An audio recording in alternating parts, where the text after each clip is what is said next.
Well, good evening. I'm saying hi to folks in the room and folks online, and welcome to Faithbreak.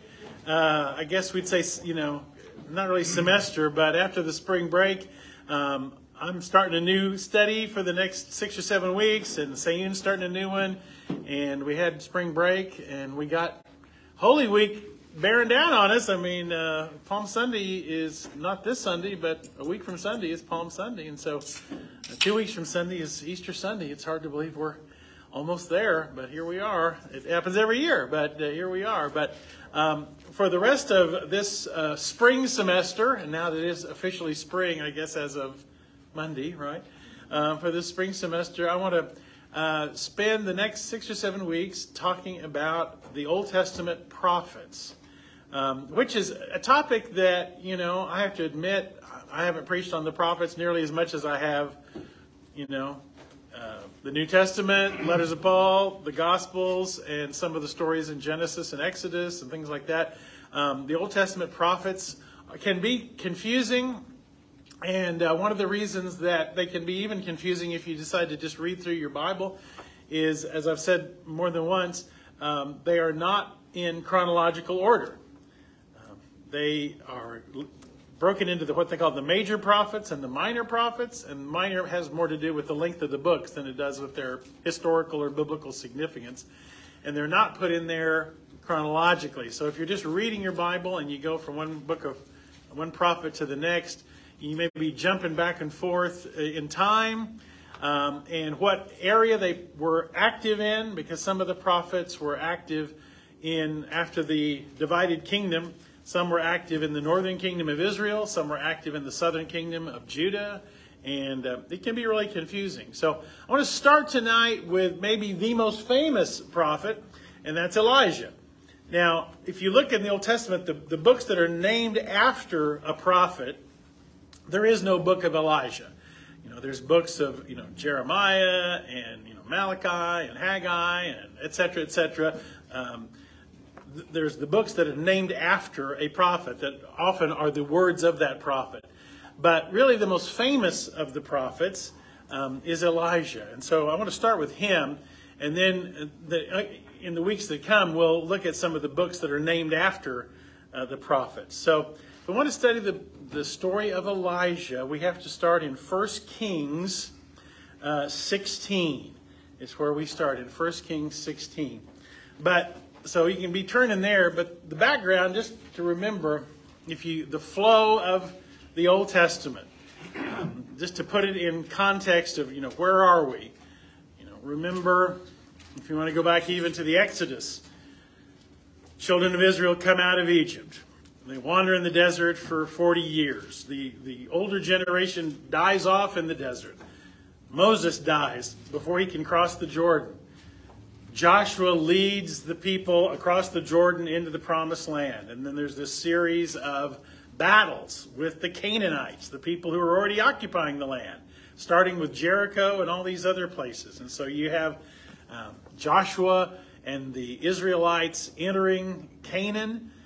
The Canaanites are made up of a lot of different groups, the Jebusites and the Hittites, the Philistines, etc. All these different people groups that live in what we now would call Palestine. There's a series of battles, and we have the book of Joshua, and then we have a book called Judges, which is not about, men in black robes sitting behind a bench with a gavel. Not that kind of judge. The judges were sort of warrior, charismatic figures that would rise up and lead the people of Israel in battles. And these are people like Samson and Gideon and Deborah. These are some of the judges that we read about in the book of Judges.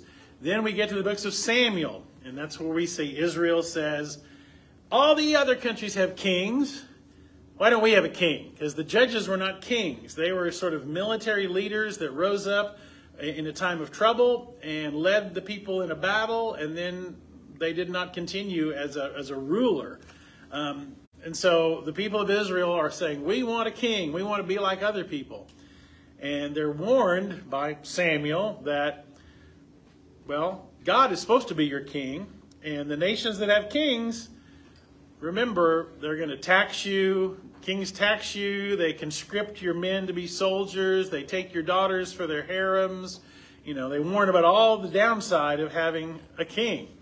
But the people are still, we want a king like everybody else. And so Samuel anoints the first king, which is Saul. And he turns out to not be a very good king. But he has a young man in his court, David, as his first as his court musician. Then David proves himself in battle against Goliath, and David becomes a general under Saul. And Saul becomes insanely jealous of David, tries to have him killed. The upshot is, of course, is that Saul is the one who gets killed by the Philistines. David becomes the new king of Israel and unites the tribes and is considered the greatest king ever of Israel, David. David's family's life is a mess, though. His sons are a mess. One of his sons murders one of his other sons. One of his sons rebels against him, Absalom. The upshot is the child he has with the woman that he basically stole from one of his loyal soldiers, Bathsheba, her son Solomon becomes his heir, and Solomon becomes the next king of the united kingdom of the 12 tribes. Then things fall apart. Because when Solomon dies, his son Rehoboam becomes the new king. And Rehoboam is a young, brash young man. And his father Solomon's advisors say, your father was pretty tough and taxed the people pretty heavily. And you need to kind of show that you're going to be a good shepherd to the people, and you're going to give them some relief from taxes, and you're going to be a more gentle king. And Rehoboam says, I don't like that advice. And his young men say, you just need to tell the people that you're going to be a tough guy. So Rehoboam says to the people, if you thought my father was hard on you, wait till you get a load of me. If you thought he whipped you with whips, I'm going to whip you with scorpions. And he gives this big talk about how tough he is. And the 10 northern tribes say, forget that. And there's a split in the nation of Israel. The 10 northern tribes split off from the 2 southern tribes. And my incredibly inaccurate drawing, we'll just make it a big blob here, okay? Which is more than a blob, but there's a break. And you got the 10 northern tribes up here, and you have these 2 tribes of Judah and Benjamin down here. Okay. So you have the 10 northern tribes, and this nation continues to be called Israel, and this nation takes the name Judah or Judea, because Judah is much larger than Benjamin. So now we have what's called the divided monarchy. The northern tribes, which is Israel, the southern tribes, Judah. And the book of 1 Kings, once we get past Rehoboam, the son of Solomon, and the fellow who becomes the first king of the south, so you have Rehoboam down here, because he's David's heir. Rehoboam, my handwriting's terrible. Rehoboam is in the south. Just to be confusing, the fellow who becomes the king of the north is Jeroboam. And that begins what's called the divided monarchy. And so when you look at the book of 1 Kings, the pattern of the 1 Kings is we go back and forth between stories about the north and stories about the south. Stories about the kings of the north, stories about the kings of the south. And that really starts back in 1 Kings 11, where Jeroboam rebels against Rehoboam.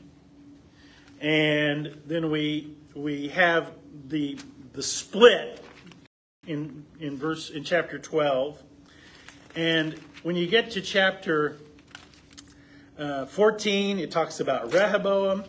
And then you get to chapter 15, And at least in my Bible, it has headings every time we switch narration. 1 Kings 15, it talks about Abijah, the king of Judah. Then at verse 9, it talks about Asa, the king of Judah. Then at verse 25, it talks about Nadab, the king of Israel.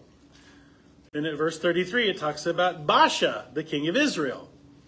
Then at verse 16:8, it talks about Elah, the king of Israel. And it just keeps going, king, king, king, king. And often it's a brief couple of paragraphs that will tell us they were a good king or they were a bad king. And 1 Kings, when it says they were a good king or a bad king, they're not saying, anything about the economy or, the building projects. That's not how they judge them as a good king or a bad king. They're judged solely on, were they faithful to God? Did they continue to worship the God of their fathers, the God of Abraham, Isaac, and Jacob, Yahweh, Jehovah? Did they remain loyal to him, or did they turn to foreign gods? Did they turn to the gods of the Canaanites? And when, Solomon, remember, Solomon built a temple. Solomon built a temple in Jerusalem. Solomon's temple is in Jerusalem, so it's in the south.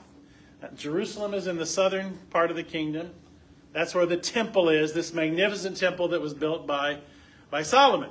Well, when the split happens, they're not going to go down there to worship. So they build their own temple in Samaria. So it's a rival temple in the northern kingdom at Samaria. And of course, this sows seeds that go on for centuries. But you have rival temples and lots of influence from the pagan religions that surround Israel.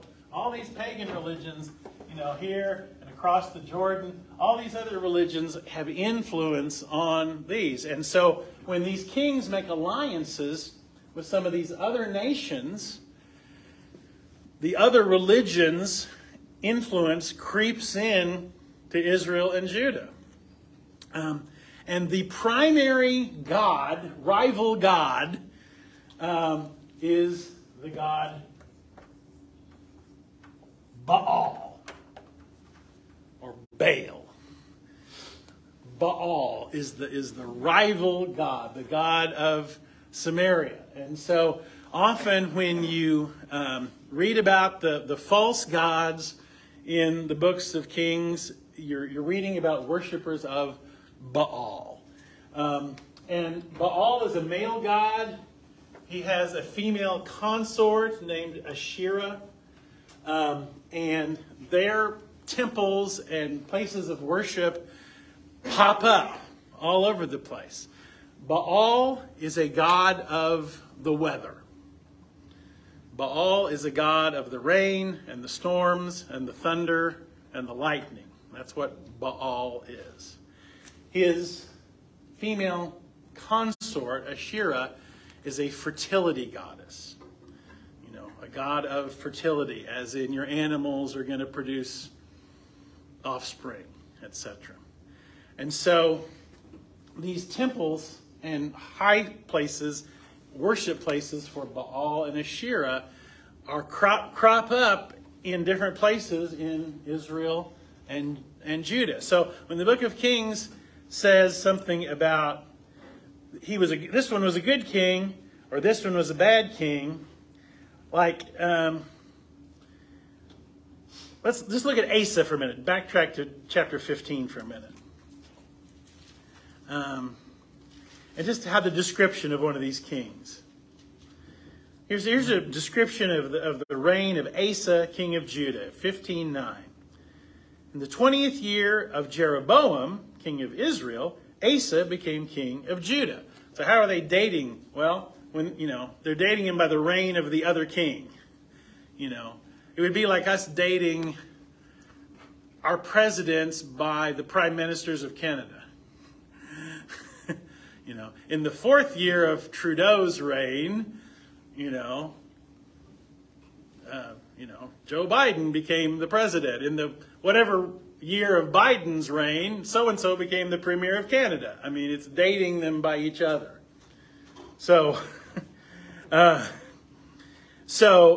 in the 20th year of Jeroboam's reign, he's the one who broke off from the south. Asa becomes king of Judah. He reigned in Jerusalem 41 years. His grandmother's name was Maacah, daughter of Abishalom. Asa did what was right in the eyes of the Lord, as his father David had done. He expelled the male shrine prostitutes from the land and got rid of all the idols his fathers had made. Remember, when it talks about the male shrine prostitutes, when you're talking about fertility gods, this is always just kind of blows our mind. How do you worship a fertility god? You go to the temple and sleep with a prostitute. That's how you worship a fertility god or goddess. They have sacred prostitutes, male and female, sacred prostitutes. You have sex with them as a way of appeasing the fertility god or the fertility goddess to try and ensure fertile crops and fertile lambs and oxen and etc. This is one reason why, all through the Bible, we're going to see when the prophets are warning the people against falling in with these religions, these religions of the worship of Baal, it's not like saying, well, don't go to the Baptists, go to the Presbyterians. I mean, it's not like, it's like the worship of these other gods involved cultic prostitution, sometimes not just animal sacrifice, but human sacrifice, child sacrifice, it's a firstborn sacrifice, firstborn son sacrifice, etc., etc. These other religions had practices that were detestable to God, and that's why the warning is so strong to stay away from them. Notice what it says Asa did right. It says, verse 12, he expelled the male shrine prostitutes from the land. He got rid of the idols his fathers had made. He deposed his grandmother Maacah from her position as queen mother because she had made a repulsive Asherah pole. Asherah pole is a way to worship this goddess of fertility. You can imagine what a Asherah pole was meant to represent. It was a phallic symbol, to represent fertility. He cut down and burned it in the Kidron Valley.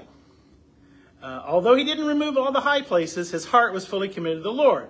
And it goes on and talks about some of what he did there. He was a, quote, good king. And then it says Nadab. He did evil. Baasha. Verse 34. He did evil. And then it gives examples of the evil they did. And for each king, it talks about either they were good in the eyes of the Lord, or they were evil. And some of them are exceptionally good.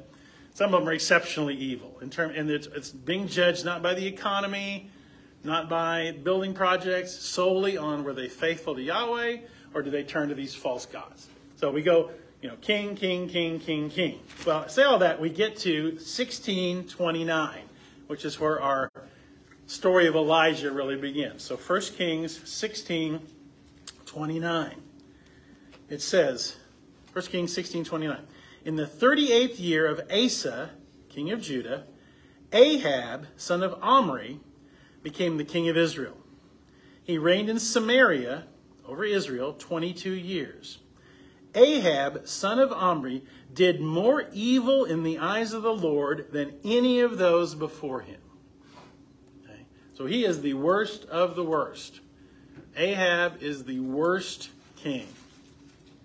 He not only considered it trivial to commit the sins of Jeroboam, son of Nebat, which is the idolatry, he also married Jezebel, daughter of Ethbaal, king of the Sidonians. Sidon is, if you go, again, horribly, and I'll bring a map next week, but, up here north, you have these coastal cities of Tyre and Sidon. And that's where she came from. She came from the area called Sidon, the Sidonians, Jezebel. This is a political marriage. He marries the princess of Sidon to cement an alliance between Israel and Sidon. So just like, maybe not so much today, but not that long ago, that's how royal marriages always worked. You marry the prince to the princess of the other country to form an alliance and to strengthen the ties between this country and that country. So he marries Jezebel, daughter of the king of the Sidonians, and began to serve Baal and worship him. He set up an altar for Baal in the temple of Baal that he had built in Samaria.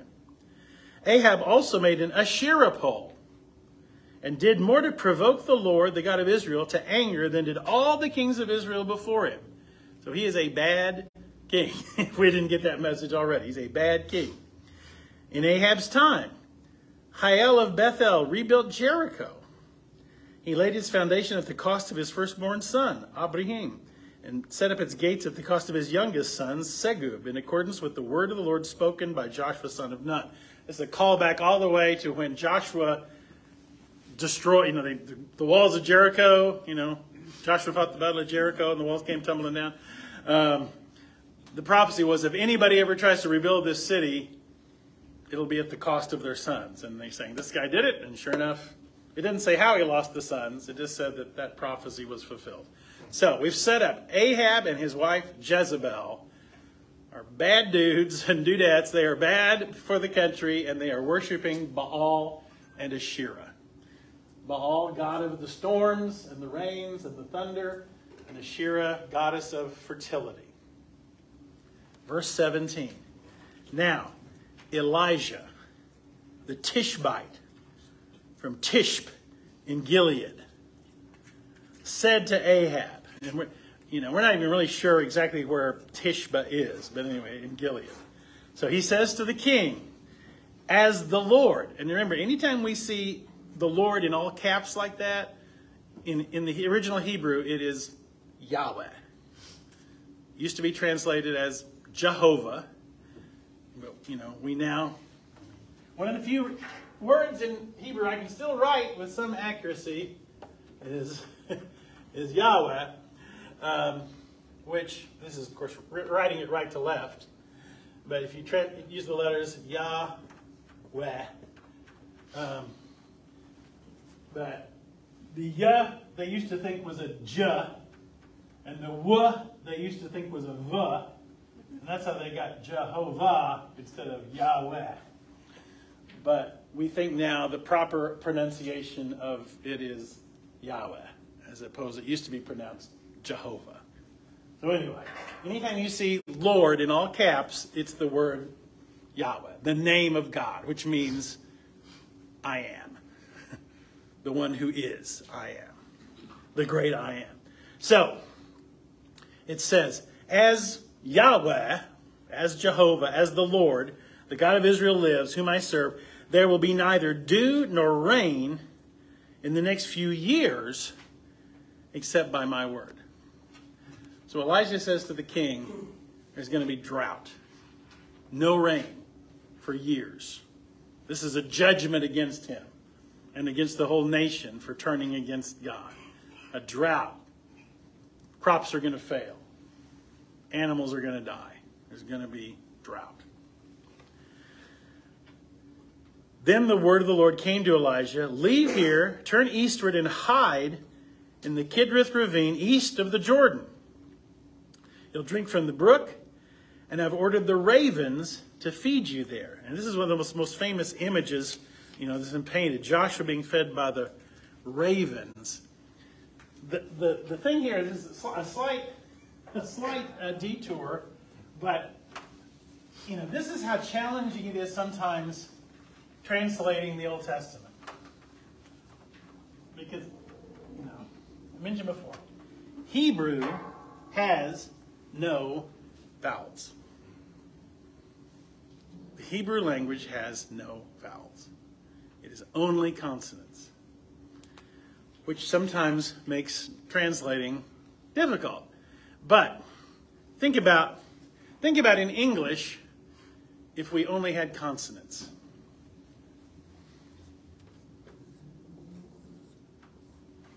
What word is that? Or? Could be dig. Could be dog, right? Could be Doug. In context, though, I had to go and walk my, you know what it is in context, okay? What word is that? Cat. Or caught, or cute. Context. Yeah. So it could be cat or caught or cute, right? Or cut, yeah. But in context, there's hair all over the furniture because of my, in context, you know what the word is. So Hebrew doesn't have any vowels, but that's not really a problem, except when it is. Because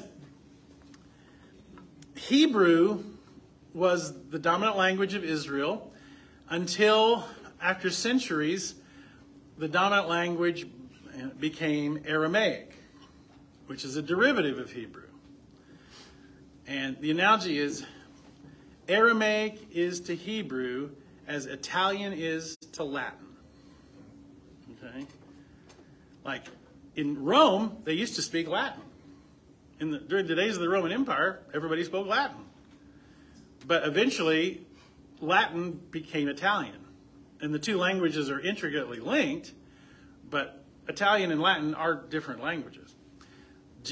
By the time of Jesus, most people speak Aramaic, which is a derivative of Hebrew. But when they went into the synagogue to worship, or the temple to worship, the reading was still in Hebrew. So it'd be like, again, if you're in Rome, you're speaking Italian, but you go into the church, the service is in Latin, which was true up until about 60 years ago. Not just in Italy, but anywhere in the world, the service was in Latin. And there's no country where Latin is the national language anymore. Scholars can speak Latin. Some people still are in Latin club in school, but anyway, so people started to get confused when they'd read Hebrew. So there was a group of scholars called the Masoretes who went through and added little dots and dashes and things like that to indicate where the vowels go. So they went through the text and put in these little dots and dashes so you would know what vowel goes there. And that's called the Masoretic text. I say all of that because I said all that to say the traditional reading of this verse is the ravens fed Elijah. So you're picturing these black birds, flying in and bringing him bread, I guess. But in Hebrew, the word for raven and the word for Bedouin are the same consonants. So, is it right to translate that Hebrew word raven, or is it a better translation Bedouin? It has traditionally been translated ravens. But a case can be made that when they translated it, it should have actually been Bedouin instead of raven. That's more a bit of trivia than anything. But it just shows you the complexities of translation. So God provided for his food. Whether it was birds or nomads, God provided for the food. So he hides out because he's just told the king, there's going to be a drought and there's not going to be water until I say so. So he hangs out there. Then we have this little story in 17:7. Sometime later, the brook dried up because there had been no rain in the land. Duh. The word of the Lord came to him, go at once to Zarephath of Sidon. Again, Sidon is way up north of Israel. And stay there. That's where the Sidonians come from. That's where Jezebel came from. She's a Sidonian. I've commanded a widow in that place to supply you with food. So he went to Zarephath. He came to the town gate. A widow was there gathering sticks. And he called to her and said, would you bring me a little jar of water in a jar so I may have a drink? As she was going to get it, he said, and bring me please a piece of bread. So a total stranger walks up to this woman, says, would you bring me food and drink? She says, she knows he's from Israel. She knows he's a follower of Yahweh, of the Lord. As surely as the Lord your God lives, the Lord your God, notice, not our God, she's a Sidonian. As surely as the Lord your God lives, she said, I don't have any bread. Only a handful of flour in a jar and a little oil in a jug. I'm gathering a few sticks to take home and make a meal for myself and my son that we may eat it and die. So we are down to the last bit of food we've got. We have used up all our food. We're down to the dregs. And I was about to make the fire. We're going to cook make the last of the flour and oil into bread, eat it, and then we're just going to starve to death. Elijah said to her, don't be afraid. Go home and do as you've said. But first, make a small cake of bread for me, for what you have, and bring it to me, and then make something for yourself and your son. For this is what Yahweh, the God of Israel, says. The jar of flour will not be used up, and the jug of oil will not run dry until the day the Lord sends rain on the land. So, kind of reminds us of a New Testament story, doesn't it, in a way? What New Testament story does this remind us of? Yeah, the loaves and the fishes, maybe? Where they said, there's only one kid's sack lunch here, and how are you going to feed 5,000 people with a couple of sardines and a couple of dinner rolls? And he says, go ahead and start parceling it out. And it lasts. So he says to this complete stranger, okay, but first give me some food and drink. And I promise you, as my God lives, your flour will never run out until the drought ends. And so she does it. She went away and did as Elijah told her, and there was food every day for Elijah and for the woman and her family. For the jar of flour was not used up, and the jug of oil didn't run dry, in keeping with the word of the Lord spoken by Elijah. So she takes a leap of faith, and it pays off. They don't starve to death. But the next story, sometime later, the son of the woman who owned the house became ill, and he grew worse and worse and stopped breathing. And she said to Elijah, what do you have against me, man of God? Did you come to remind me of my sin and kill my son? So now, after all this time of eating all the bottomless jar of flour, her son gets sick and stops breathing. He says, give me your son. He took him from her arms. He carried him to the upper room where he was staying, laid him on his bed, cried out to the Lord, Lord, my God, have you brought tragedy upon this widow I'm staying with, causing your son to die? He stretched himself out on the boy 3 times and cried to the Lord, Lord, let the boy's life return to him. And the Lord heard Elijah's cry, and the boy's life returned to him, and he lived. Elijah picked up the child, carried him down from the room to the house, and gave him to his mother, and said, look, your son's alive. And the woman said to Elijah, now I know you're a man of God. And the word of the Lord has come, and the word of the Lord from your mouth is the truth.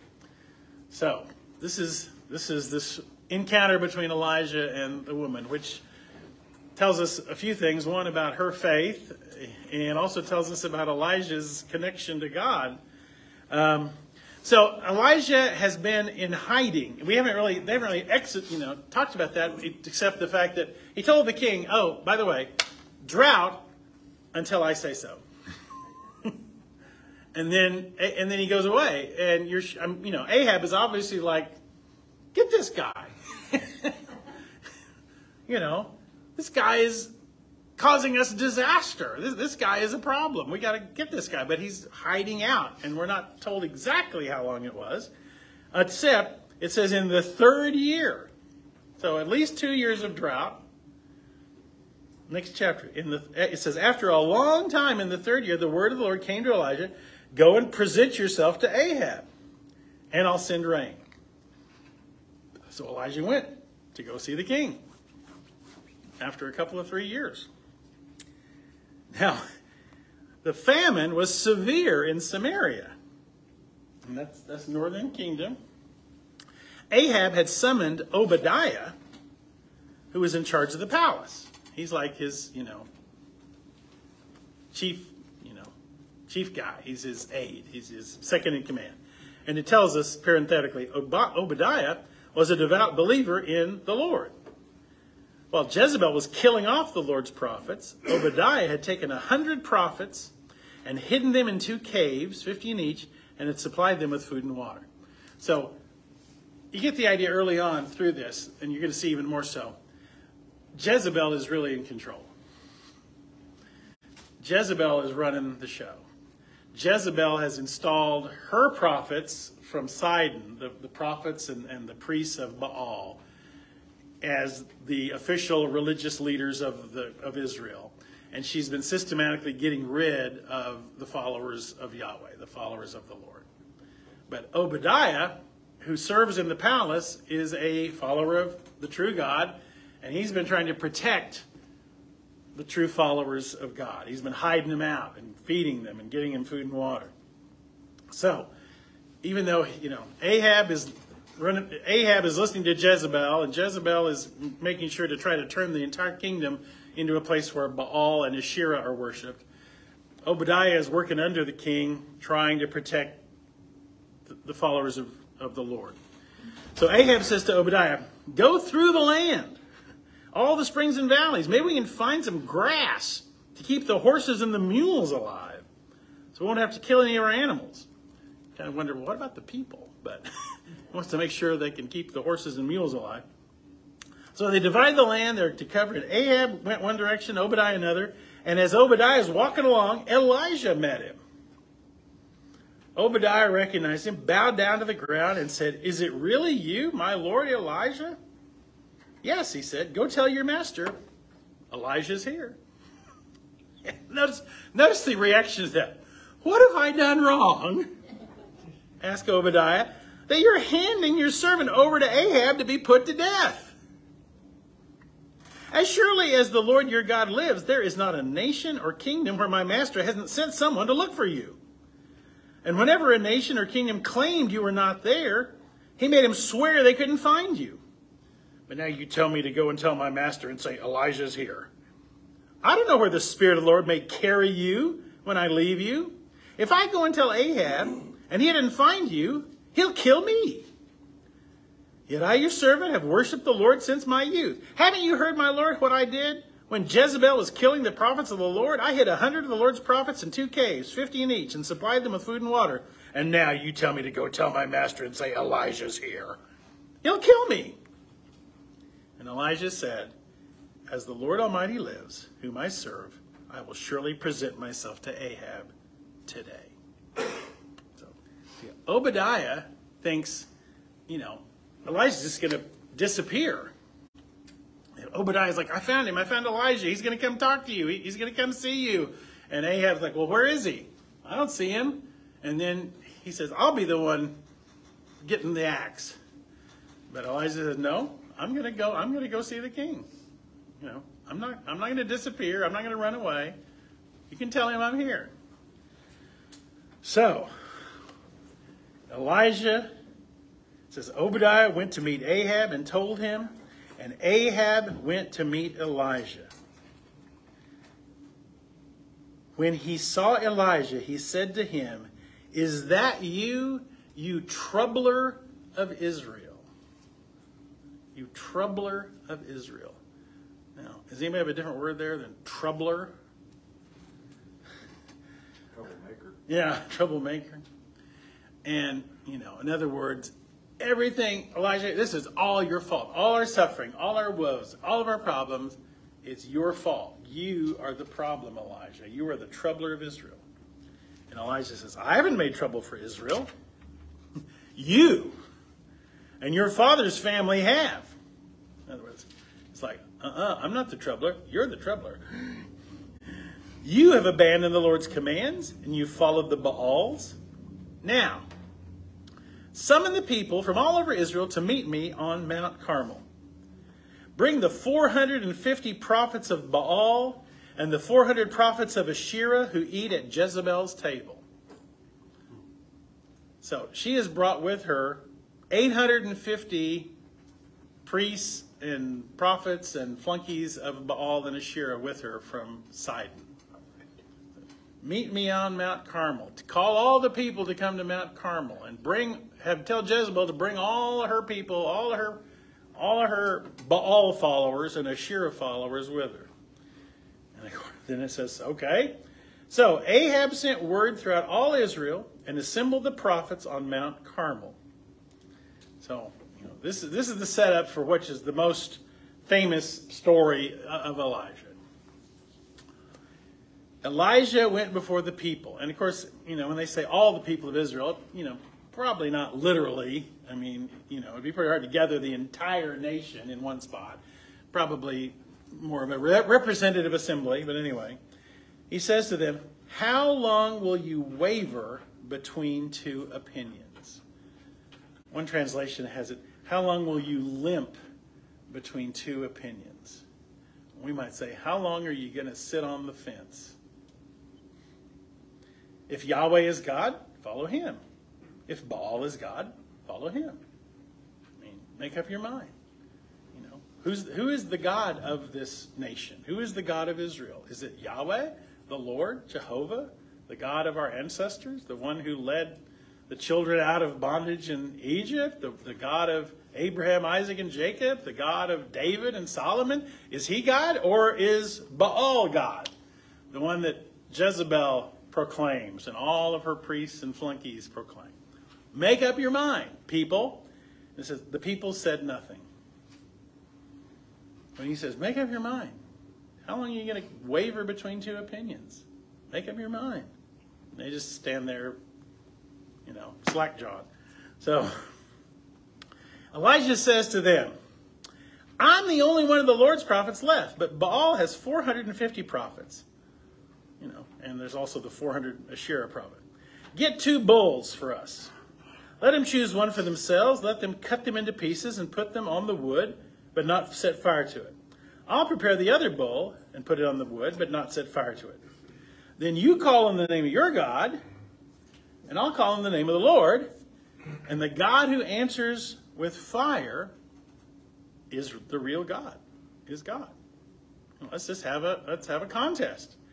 And as you point, this is not a contest between Elijah and the prophets. This is a contest between Yahweh and Baal.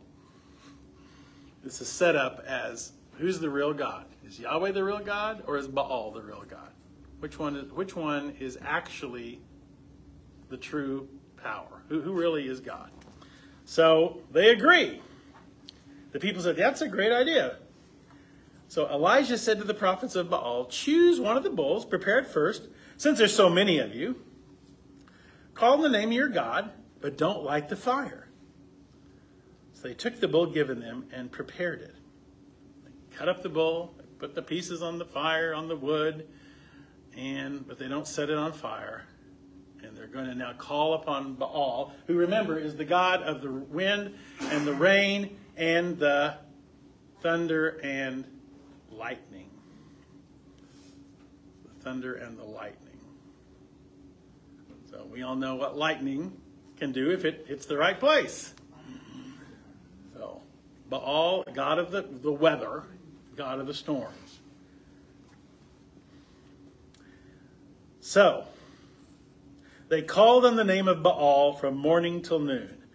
Oh, Baal, answer us, they shouted. But there was no response. No one answered.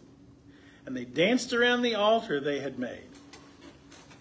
So from morning until noontime, they're crying out, oh, Baal, Baal, send fire, Baal. Oh, Baal, send fire. And they're dancing around the altar. At noon, Elijah began to taunt them, which I think is the best part of the story, frankly. Shout louder, he said. Surely he's a god. Maybe he's deep in thought, or busy, or traveling. Maybe he's sleeping and must be awakened. Now, most translations actually clean up one part of this verse.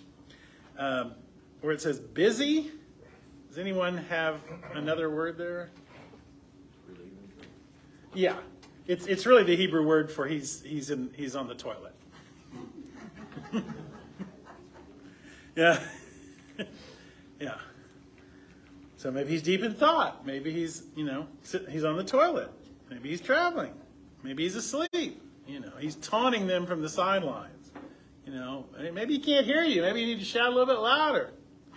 So they shouted louder, and they slashed themselves with swords and spears, as was their custom, until their blood flowed. So they're cutting themselves and whipping themselves and, letting the blood flow to try to cry out to Baal to answer them with fire. Midday passed, and they continued their frantic prophesying until the time for the evening sacrifice. There was no response. No one answered. No one paid attention. So Baal doesn't respond. Then, now it's basically sundown. Elijah said to all the people, "Come here to me." They came to him, and he repaired the altar of the Lord, which was in ruin. So this is an altar that had been an altar to the true God that Jezebel and the others have destroyed. So you have to rebuild the altar. Elijah took 12 stones, one for each of the tribes descended from Jacob, the 12 tribes of Israel. To him the word of the Lord had come, saying, "Your name shall be Israel." With the stones he built an altar in the name of Yahweh. And he dug a trench around it, large enough to hold 2 seahs of seed, which is about 13 quarts, according to my footnote, about 13 quarts. He arranged the wood. He cut the bull into pieces and laid it on the wood. And he said to them, "Fill 4 large jars with water and pour it on the offering and on the wood." Okay, now this is just showboating. You see, this is, if we're gonna make sure there's no tricks here of like I've got a match in my row. We're going to douse the whole thing with water. We're going to waterlog the whole thing, so that it catching fire is even more of a trick. So pour water all over the whole thing. He says, "Do it again." They did it again. "Do it again," he says. "Do it a third time." And they did it a third time, and the water ran down around the altar and filled the trench. So he soaked the whole thing with water. This is just, now he's just, as I say, he's not showboating at this point. At the time of the sacrifice, the prophet Elijah stepped forward and prayed, "O Lord, God of Abraham, Isaac, and Israel, let it be known today that you are God in Israel, and that I am your servant, and have done all these things at your command. Answer me, O Lord, answer me, so that these people will know that you, O Lord, are God, and that you're turning their hearts back again." Then the fire of the Lord fell and burned up the sacrifice, the woods, the stones, the soil, and licked up the water in the trench. So, quite a strike of lightning. When all the people saw this, they fell prostrate and cried, "Yahweh is God! Yahweh is God!" Not he is. Notice, not just he is a God or he is our God. He is God. He is the God, as in he is the only God. So the results are pretty, the battle is a pretty clear, results. Then Elijah says to the people, "Seize the prophets of Baal. Don't let anyone get away." And they seized them, and Elijah had them brought down to the Kishon Valley and slaughtered there. So they kill 850 followers of Baal. They kill the prophets of Baal and Asherah. And then he says to Ahab, okay, go ahead, go eat and drink, because there is the sound of heavy rain. In other words, the drought is going to end now. Now that I've made my point, here comes the water. The end of the drought. So Ahab went off to eat and drink. He doesn't seem particularly upset. Elijah climbed to the top of Carmel, bent down to the ground, and put his face between his knees. "Go and look towards the sea," he told his servant, and he went up and looked. "There's nothing there," he said. 7 times Elijah said, "Go back." The 7th time the servant said, "A cloud as small as a man's hand is rising from the sea, a little bitty cloud. And Elijah said, go and tell Ahab, hitch up your chariot and go down before the rain stops you. Meanwhile, the sky grew black with clouds. The winds rose. A heavy rain came on, and Ahab rode off to Jezreel. The power of the Lord came upon Elijah, and tucking his cloak into his belt, he ran ahead of Ahab all the way to Jezreel. So it's not easy to run in a robe, you know. I've tried. So here comes the rain. I mean, a downpour, you know. Now, they say when Ahab seems just at least happy that the drought is over, when he's just seen Jezebel's prophets slaughtered, you know, at least it doesn't tell us that he's outraged or upset. But he gets back to the palace, chapter 19. Now, Ahab told Jezebel everything Elijah had done and how he'd killed all the prophets with the sword.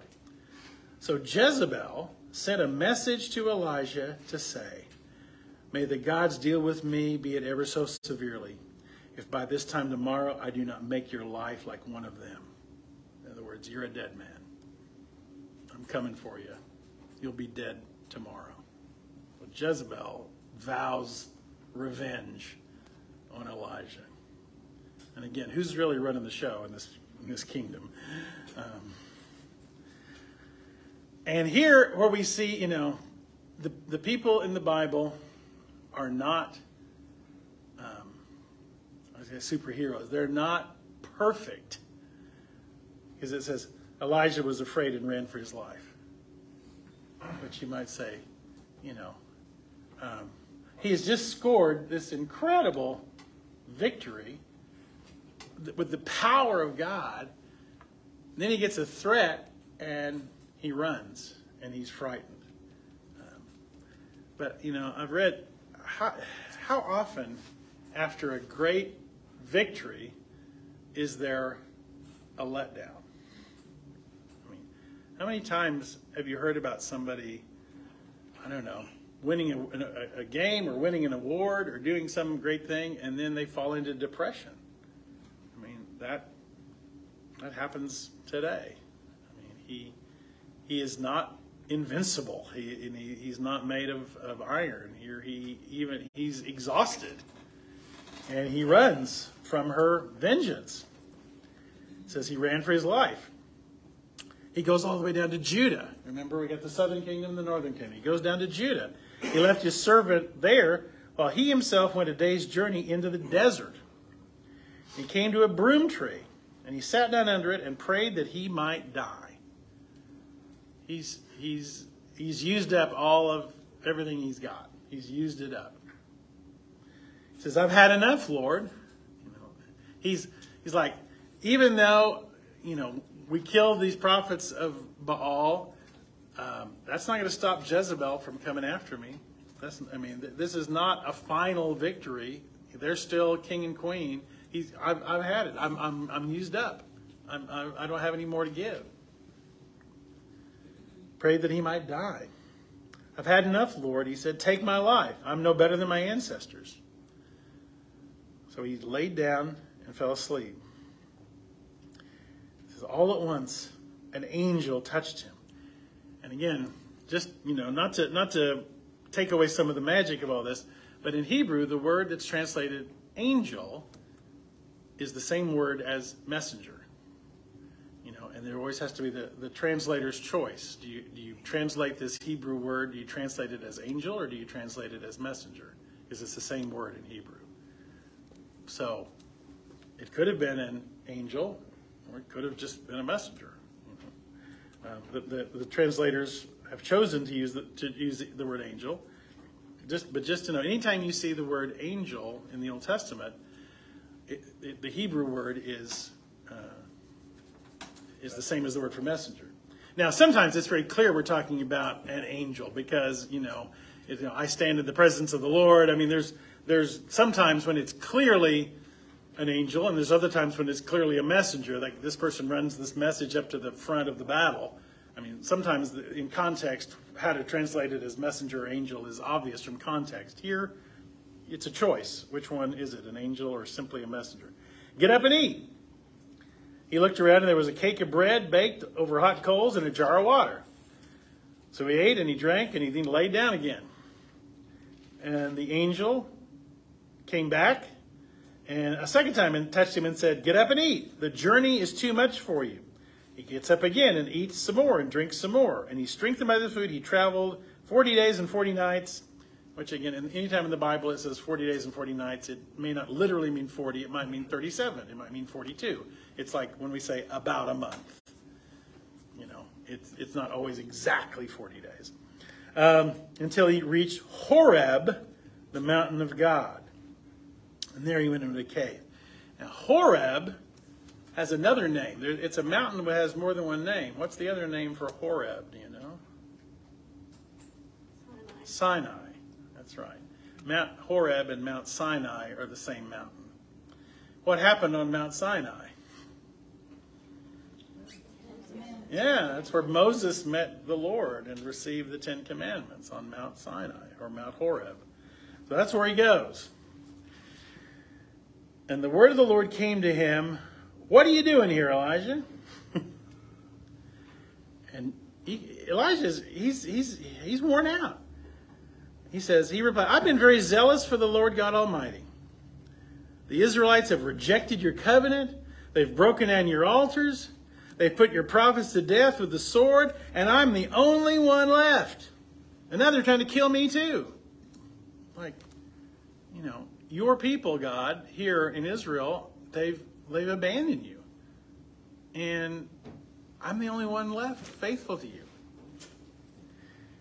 And the Lord said, "Go out." He's in a cave, remember. "Go out and stand on the mountain in the presence of the Lord, for the Lord is about to pass by." Again, thinking back, there was a time in Moses' life, if you remember, that God passed by. And all Moses could see was from behind. He couldn't see the face of God. He could see the glory of the God from behind. Well, here it says God is going to pass by, reveal himself. Then a great and powerful wind tore the mountains apart and shattered the rocks before the Lord. But the Lord was not in the wind. After the wind, there was an earthquake. But the Lord was not in the earthquake. After the earthquake came a fire. But the Lord was not in the fire. And after the fire came a what? A gentle whisper. What's the old King James say there? A still small voice is what it says in the old King James. A still small voice. Here it says a gentle whisper. The Hebrew there, I mean, it's a pretty good translation. It is a very, very soft voice. When Elijah heard it, he pulled his cloak over his face and went out and stood at the mouth of the cave. Now, just pause there for a minute. Just that, and again, that's a pretty well-known passage that Elijah, there's the wind and the earthquake and the fire, but in each case it says God was not in those. And then there came the gentle voice. What does that say to you? Does it say something to you? I guess about how we...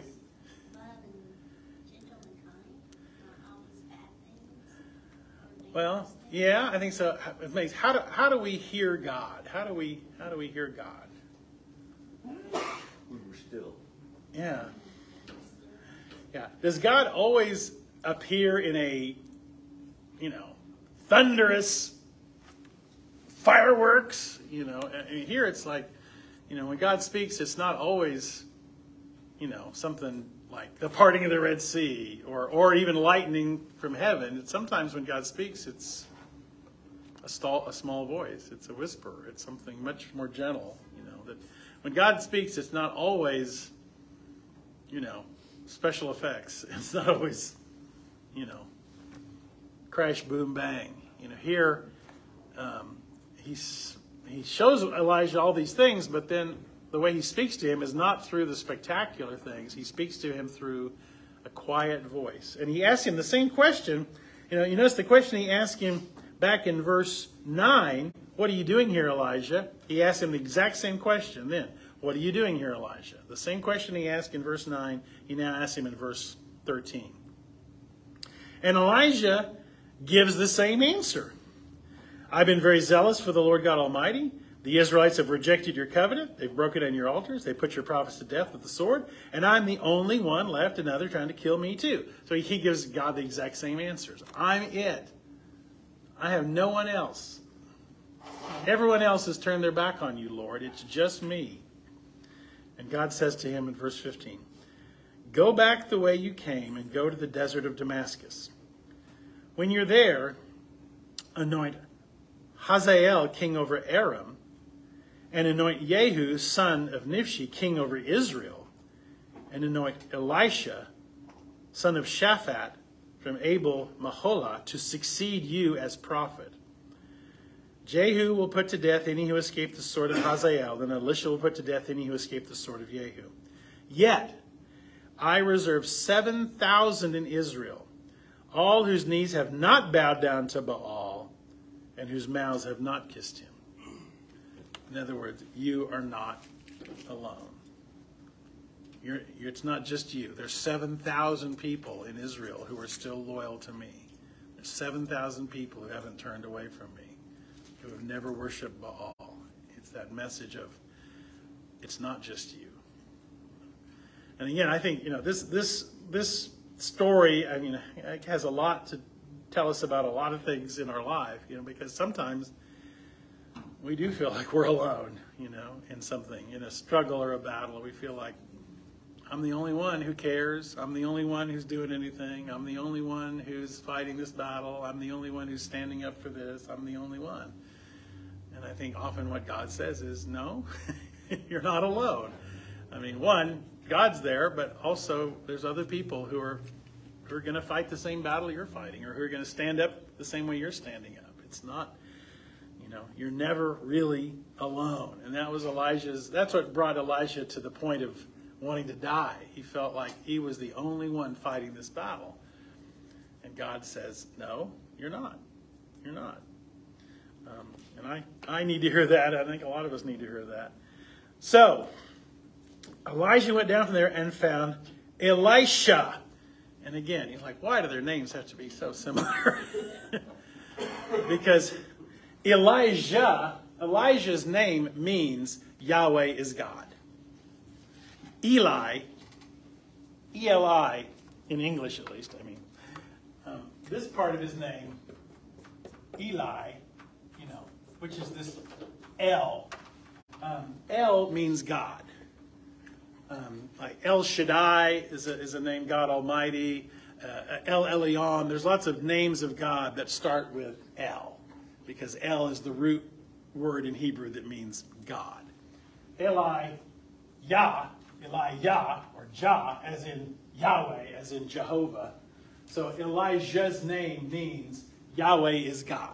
His very name is the message that he brings. Elijah, Yahweh is God, or my God is Yahweh, is what his name means.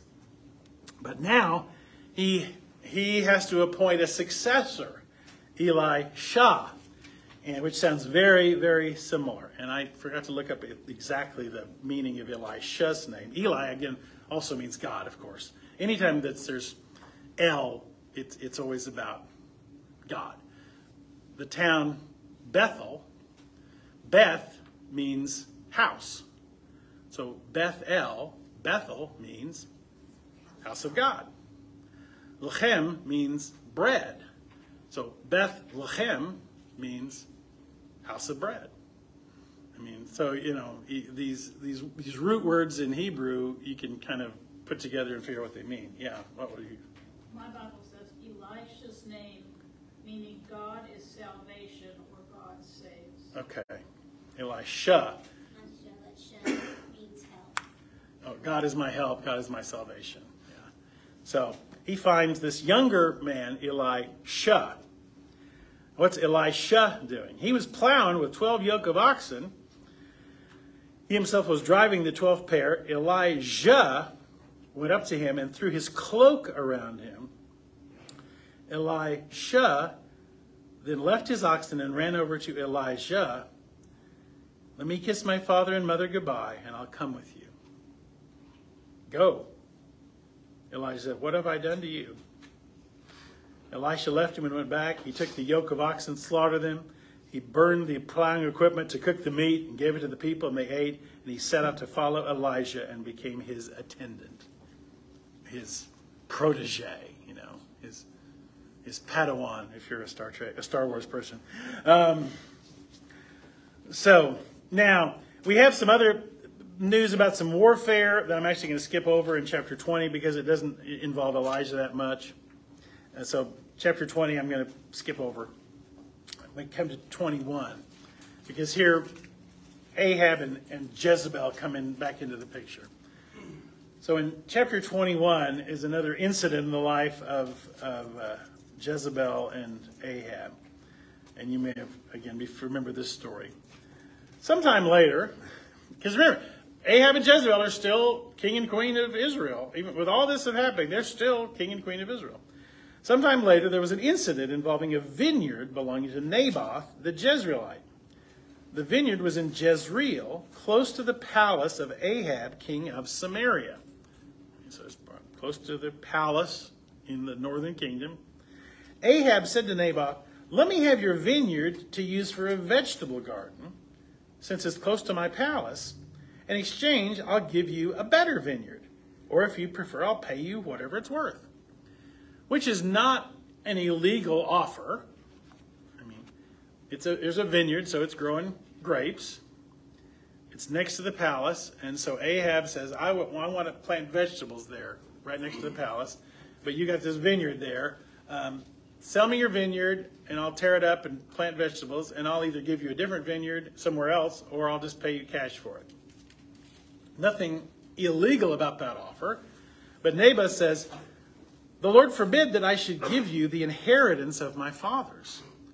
This is family land.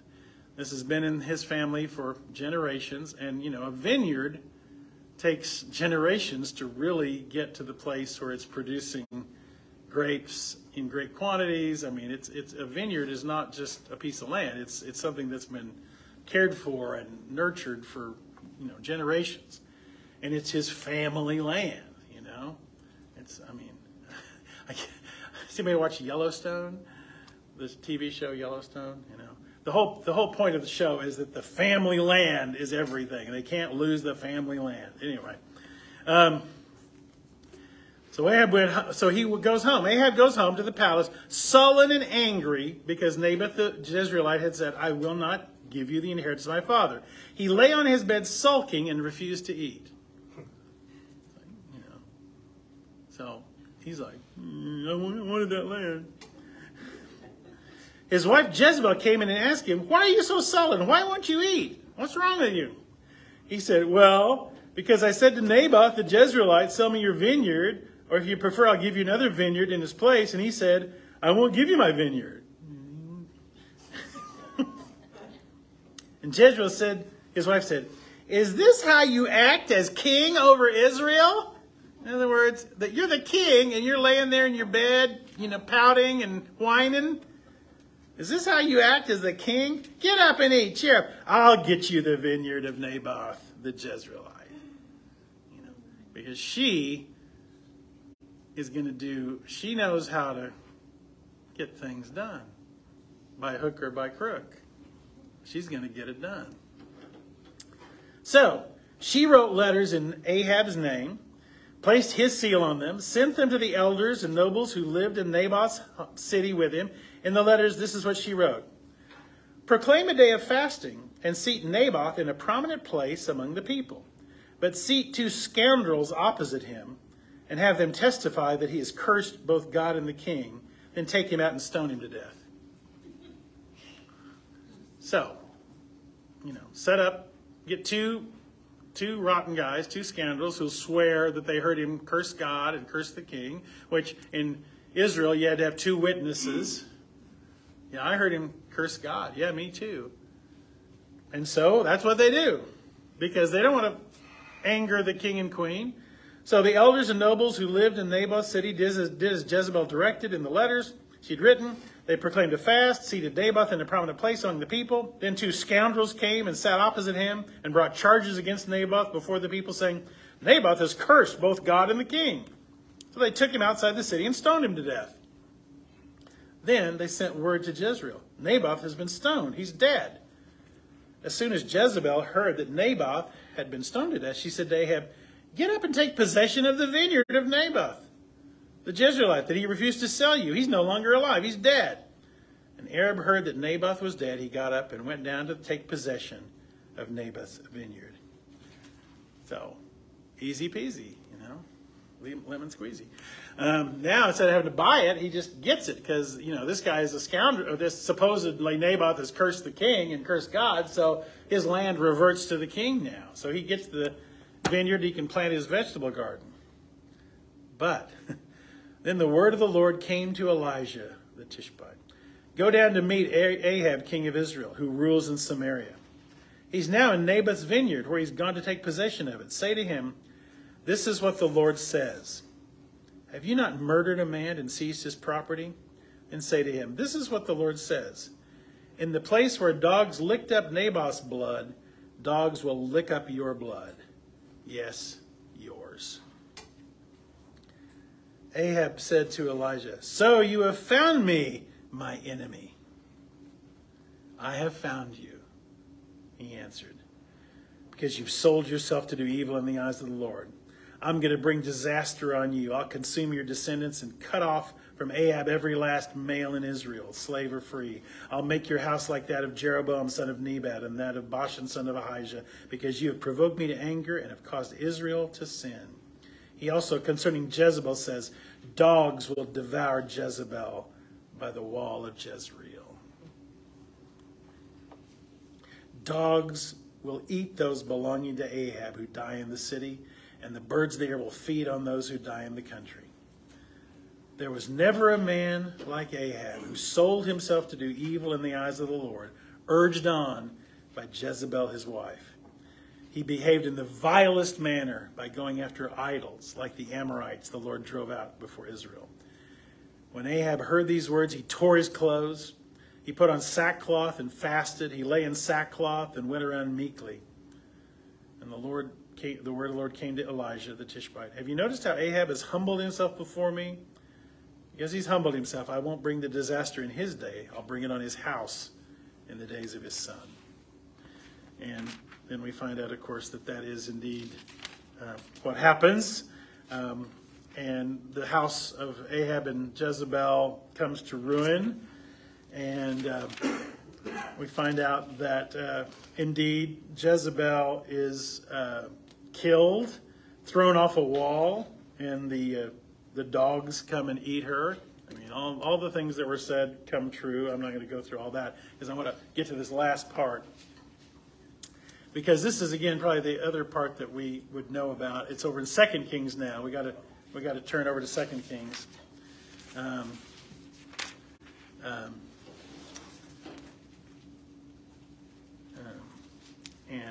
we get to 2 Kings 2. It says, this is at the end of Elijah's time. It says, when the Lord was about to take Elijah up to heaven in a whirlwind, Elijah and Elisha were on their way from Gilgal. Elijah said to Elisha, stay here, the Lord has sent me to Bethel, house of God. But Elisha said, as surely as the Lord lives, and as you live, I won't leave you. They went down to Bethel. The company of the prophets at Bethel came out to Elisha and said, do you know that the Lord is going to take your master from you today? Yes, I know, Elisha said, but don't speak of it. Then Elijah said to him, stay here, Elisha. The Lord has sent me to Jericho. As surely as the Lord lives and as you live, I won't leave you. So they go to Jericho. And the company of prophets at Jericho went to Elisha and said, do you know that the Lord is going to take your master from you today? Yes, I know, but don't speak of it. And Elisha said to him, stay here, the Lord has sent me to Jordan. He replied, as surely as the Lord lives and as you live, I won't leave you. And the two men walked on. 50 men of the company of the prophets went and stood at the distance, facing the place where Elijah and Elisha had stopped at the Jordan. Elijah took his cloak, rolled it up, and struck the water with it, and the water divided. This is the Jordan River. The water divided to the right and the left, and the two of them crossed over on dry ground. Again, reminiscent of another miracle we would have known about. When they crossed, Elijah said to Elisha, "Tell me, what can I do for you before I'm taken from you? Let me inherit a double portion of your spirit." "You've asked a difficult thing," Elijah said. "Yet if you see me when I am taken from you, it'll be yours. Otherwise not." As they were walking along and talking together, suddenly a chariot of fire and horses of fire appeared and separated the two of them. And suddenly music began. Da, da, da, da, da, da. Yeah, I'm sorry. That's the movie Chariots of Fire. That's the, anyway, Chariots of Fire. Suddenly a chariot of fire and horses of fire appeared and separated the two of them, and Elijah went up to heaven in a whirlwind. Elisha saw this and cried out, my father, the chariots and horsemen of Israel." And Elisha saw him no more. And they took hold of his clothes and tore them apart. And he picked up the cloak that had fallen from Elijah and went back and stood on the bank of the Jordan. He took the cloak that had fallen from him and struck the water with it. "Where now is the Lord, the God of Elijah?" he asked. When he struck the water, it divided to the right and the left, and he crossed over. And the company of the prophets from Jericho who were watching said, "The spirit of Elijah is resting on Elisha." And they went to meet him and bowed to the ground before him. "Look," they said, "we, your servants, have 50 able men. Let them go and look for your master. Perhaps the Spirit of the Lord picked him up and set him down on some mountain or some valley." "No," Elisha said, "don't send them." But they persisted until he was too ashamed to refuse. They said, "Send him." They sent 50 men who searched for 3 days but did not find him. When they returned to Elisha, who was standing in Jericho, he said to them, "Didn't I tell you not to go?" And this is the end of the story of Elijah, which ends in a rather spectacular fashion as he is taken up to the Lord in a chariot of fire. And that's an image that is pretty staggering and to think about. And that's the phrase, of course, they'd say the movie called Chariots of Fire. Elijah, of course, is considered the greatest of the prophets. Of all the prophets, Elijah is considered the greatest. A couple of passages to think about with that. The very last book of the Old Testament is Malachi. Go to Malachi. It's right before Matthew.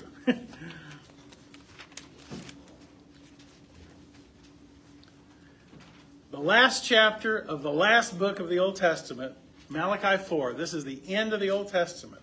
And it talks about the day of the Lord. That day when God will intercede, when God will make himself known. And the last verses, the last 2 verses of the last book, of the last chapter of the last book in the Old Testament, Malachi 4:5. Malachi 4:5. "See, I will send you the prophet Elijah before the great and dreadful day of the Lord comes. He will turn the hearts of the fathers to their children and the hearts of the children to their fathers, or else I will come and strike the land with a curse." So that's how the Old Testament ends, with the promise of the coming of Elijah. Now, go to Matthew 11.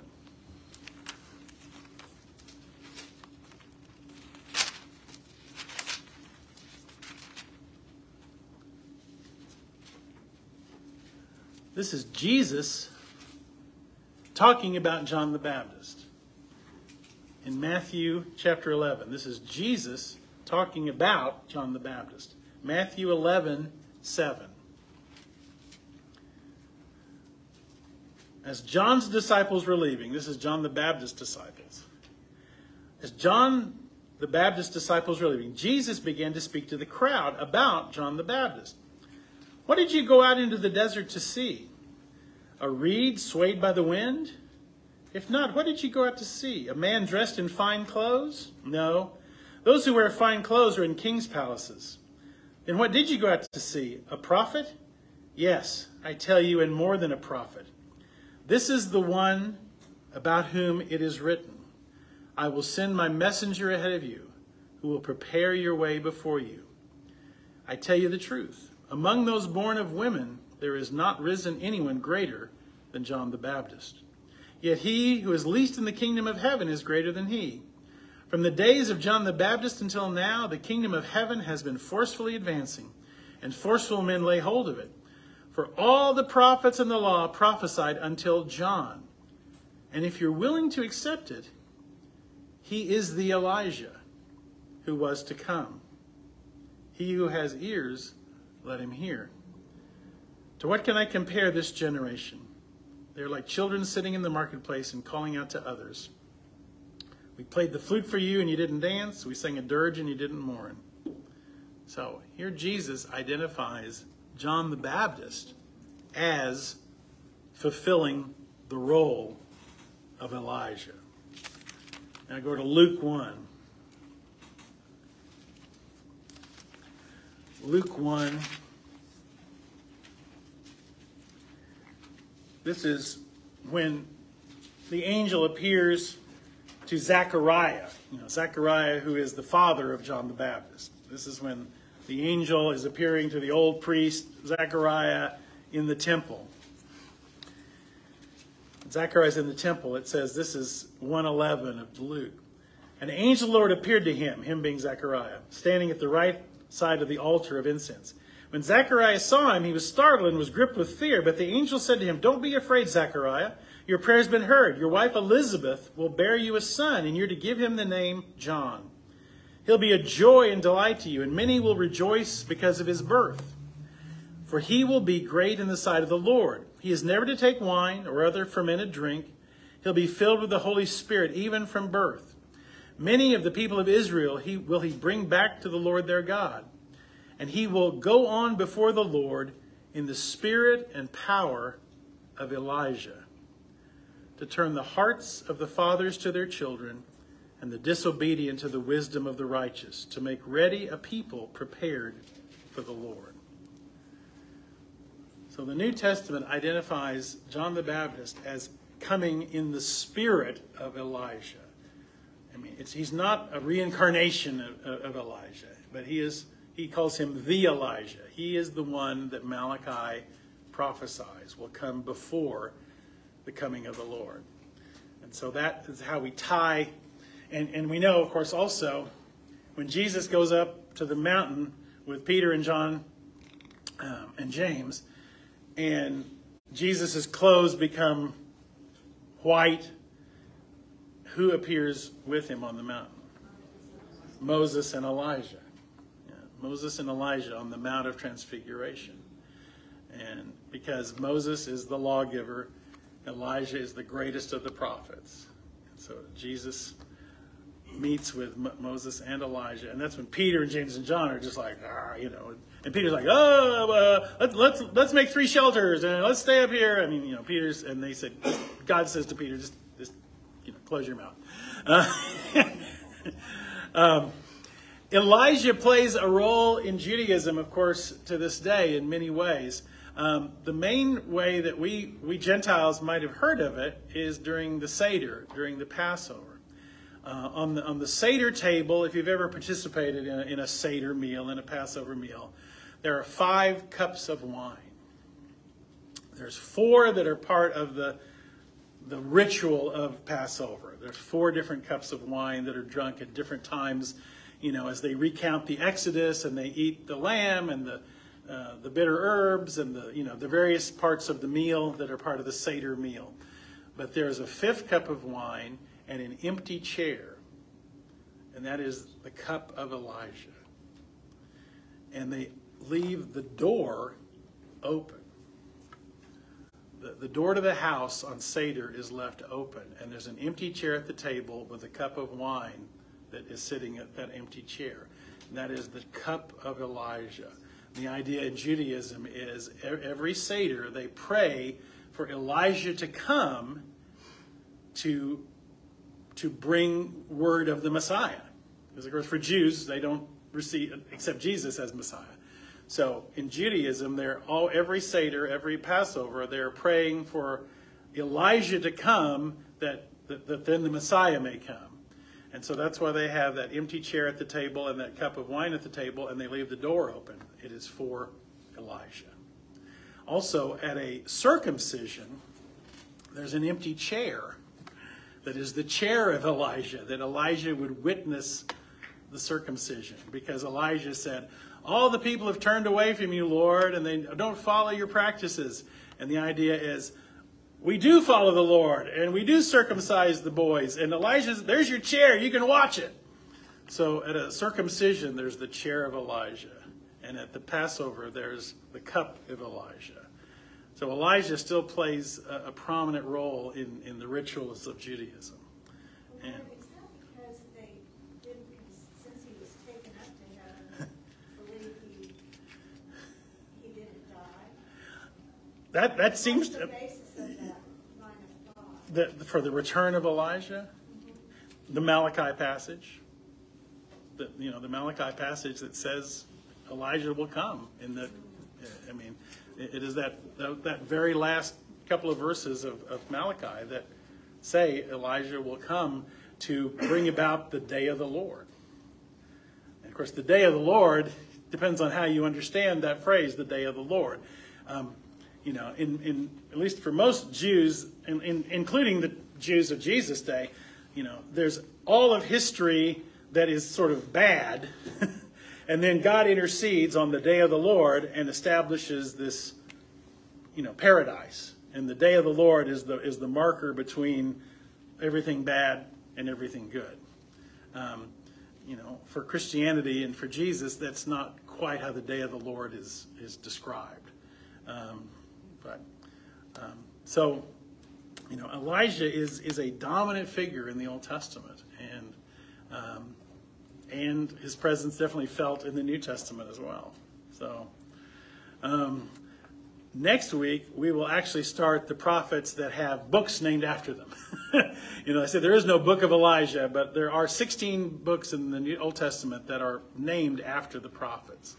And some weeks I'll do just one, and some weeks I'll do two of those. Some of them are shorter books, some of them are longer books. Some of them are Isaiah and Jeremiah are large books that require a lot. Some of the books, Amos and some of the others are not nearly as long. So we'll combine a couple of times, and I'll give you a chart that puts all the prophets in chronological order so you can see where they all fall. These events we just read about are dated right around 900 BC. Okay? So these events of Elijah are somewhere around 900 BC, if you want to put them in some sort of historical context. Well, let's pray. Lord, thankful as always for your scripture, for the inspiration of your prophet Elijah, and these stories that are stirring and amazing, and we're thankful that he stood up for what is true and right and good, which is what we would want to do as well. And we're so thankful that Jesus came to show us who you are and what we're to do. And we ask that you'd go with us this night and this week. In your name, amen.